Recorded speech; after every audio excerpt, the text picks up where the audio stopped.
বাজার সব অফিস আদালত ক্ষেত খামার মিল ফ্যাক্টরি সব ভরা, খালি শুধু আমার ঘর। একটু আগেও আমি বলে আসছি, আপনাদেরকে বলতে চাই, যদি এখনো তওবা করে না ফিরলাম, কসম খোদার, কসম খোদার, আপনি ইরাকের বাড়িঘর দেখেন না, আপনার বাড়িঘরের মতো ছিল না। ইরাকের বাড়িঘর আপনি বাঙালি কই পাইবেন? হ্যাঁ, যারা ইরাকে চাকরি করে আসছে ওপরে জিজ্ঞাসা করেন ইরাকের বাড়িঘর কিরকম। আল্লাহ বলে আমার ঘর খালি আর তুই থাকবি সুন্দর ঘরে, এটা হইতে দিব না, তোরটাকে মাটিতে মিশায় দিব। সব মাটিতে মিশা গেছে। বলেন সাদ্দামের রাজপ্রাসাদ সুন্দর না হোয়াইট হাউস সুন্দর? কোনটা কোনটা? আমেরিকা বইলাও কইবেন হোয়াইট হাউস সুন্দর, কাঠটা সুন্দর? হ্যাঁ, দুনিয়ার দ্বিতীয় একটা বাড়ি এই না আমারে দেখান। রানী এলিজাবেথ 4 দেশের রানী, ইংল্যান্ড, কানাডা, অস্ট্রেলিয়া, নিউজিল্যান্ড, ওর বাড়িও এত সুন্দর না। ব্রুনাইর বাদশার বাড়ি আমি দেখা আসছি।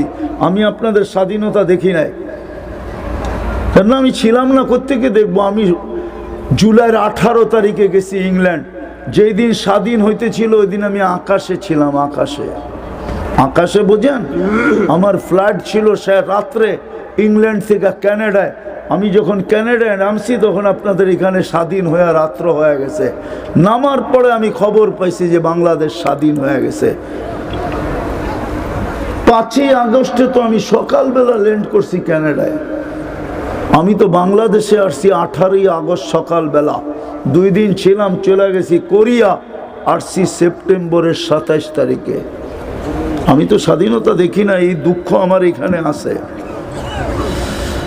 স্বাধীনতা আমি দেখি নাই। ব্রুনাইর বাদশার বাড়ি আছে ইংল্যান্ডে, 400 কামরা, 400। রানী এলিজাবেথের বাড়িও এত বড় না, কিন্তু তারপরও তো ছোট একটা নিন্দা প্রস্তাব পাশ করতে পারে নাই। কোরআন, মসজিদ খালি আর আপনার ঘর থাকবে দাঁড়ায়া, লেখা রাখেন। এই জন্যই মাটিতে মিশতে শুরু হয়েছে। কেননা আল্লাহর রসুল এক সময় বলছিলেন একদিন আসবে আমার উম্মত 5 জিনিসকে ভালোবাসবে, 5 জিনিসকে ভুলা যাবে। ইউহিব্বুনা দুনিয়া ওয়া ইয়ানসাউনাল আখিরা, দুনিয়া ভালোবাসবে, আখিরাত ভুলা যাবে। ইউহিব্বুনাল হায়াত ওয়া ইয়ানসাউনাল মউত, জীবিত থাকা ভালোবাসবে, মউতকে ভুলা যাবে। ইউহিব্বুনাল কুসুর, বাড়িঘরকে ভালোবাসবে, ওয়া ইয়ানসাউনাল কুবুর, কবরকে ভুলা যাবে। ইউহিব্বুনাল খালকা, সৃষ্টিকে ভালোবাসবে, ওয়া ইয়ানসাউনাল খালিক, সৃষ্টিকে। ইউহিব্বুনাল মাল ওয়া ইয়ানসাউনাল হিসাব, মাল ভালোবাসবে, হিসাব ভুলা যাবে। ইউহিব্বুনাল খালকা ওয়া ইয়ানসাউনাল খালিক, 5 নম্বরে সৃষ্টিকে ভালোবাসবে, স্রষ্টাকে ভুলা যাবে। ওই দিন কি হবে? আল্লাহর রাসূল বলছে আনা বারিগুম মিনহুম ওয়া হুম বুরাআউ মিন্নি, তোমরা আমার ইজ্জত রাখো না, আমিও তোমাদের দিকে তাকায়া দেখব না। আজকে ওইটাই চলতেছে। এই জন্য আসেন তওবা করি। করবেন? পারবেন করতে? কে কে মনের থেকে পারবেন দেখি? পাক্কা? আল্লাহ কিন্তু এখন প্রথম আকাশে ডাকতেছে মাফ করার জন্য। তাইলে বলে দেন আল্লাহ অতীত থেকে তওবা করলাম, আপনি আমাদের তওবা কবুল করেন, আমাদের গুনাহ মাফ করে দেন। নামান নামান যুবক, কসম খোদার, তুমি যদি মনের থেকে করে থাকো নিষ্পাপ।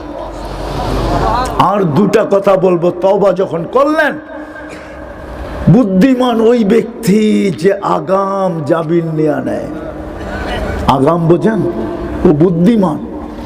আর ও বুদ্ধিমান না যে অপেক্ষা করে দেখি পুলিশে ধরে কিনা, হাতকড়ি লাগায় কিনা, জেলে পাঠায় কিনা, কোর্টে চালান হয় কিনা, খালি দেখি দেখি যে করে, ও বুদ্ধিমান না। বুদ্ধিমান হলো যে কে? আগাম। বুদ্ধিমান ওই ব্যক্তি যে ঘুমানোর আগে তওবা করে যে আল্লাহ হইতে পারে ঘুমের থেকে নাও উঠতে পারি। এই জন্য আজকের থেকে অঙ্গীকার করেন যে আমি ঘুমের থেকে